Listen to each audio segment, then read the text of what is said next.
আমরা এখন জামাই ষষ্ঠীর জন্য কাঁঠাল গাছে কাঁঠাল দেখতে যাচ্ছি।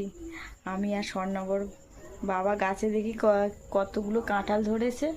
আর যদি বড় হয়ে যায়, আমাদের প্রত্যেক বছরই জামাই ষষ্ঠী হয়। জামাই ষষ্ঠীর গাছের আমরা গাছের কাঁঠালই ব্যবহার মানে কাটা হয় আর গাছের কাঁঠালই খাওয়া হয়। আমরা দোকান থেকে কোনোদিন কাঁঠাল কিনে খাই না।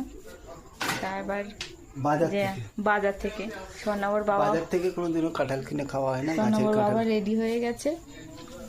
স্বর্ণাবর বাবা রেডি হয়ে গেছে। আমরা গাছে কাঁঠাল কাটতে যাচ্ছি, ছুরিটা নিয়ে বেরোচ্ছি। আর চলো আমাদের গাছে কটা কাঁঠাল হয়েছে তোমাদেরকে দেখাই। ছুরি নিয়ে স্বর্ণাবর বাবা রেডি, বেরিয়ে পড়েছি গাছের কাঁঠাল কাটার জন্য।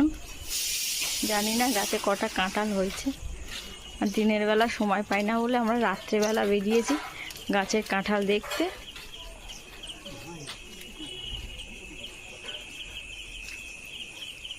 কটা কাঁঠাল হয়েছে কি গো? ছোট ছোট কাঁঠাল। হ্যাঁ, এবারে গাছের কাঁঠালগুলো এত কালো কালো হয়েছে কেন গো? জানি না, নিচের দিকে দেখো দেখি। দাঁড়া, আর নেই গাছে কাঁঠাল।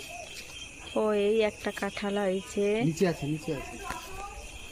দেখি। এই কাঁঠাল, এই কাঁঠাল, ওই কাঁঠাল। এই ছবে একটু একটু ছোট ছোট, বড় নেই একটা। গতবারে কত বড় বড় হয়েছে। হ্যাঁ, এই ওপরের দিকে দেখো, ওপরের ওইটা বোধহয় একটু বড় হয়েছে। দেখি ওইটা ওইদিকে ওইটা।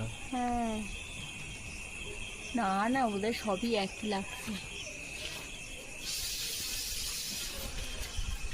আমাদের এই কাঁঠাল গাছ এখন তো লাভ নেই, রাত্রে হয়ে গেছে, মারা লাগাই দিকে দিনের বেলা পারবে। তাহলে আমাদের জামাই ষষ্ঠী এবছরে কাঁঠাল কাটা হবে না এখন। এখন রাত হয়ে গেছে, এখন কাটার দরকার নেই। আমরা সকালবেলা কাটবো। হ্যাঁ চল।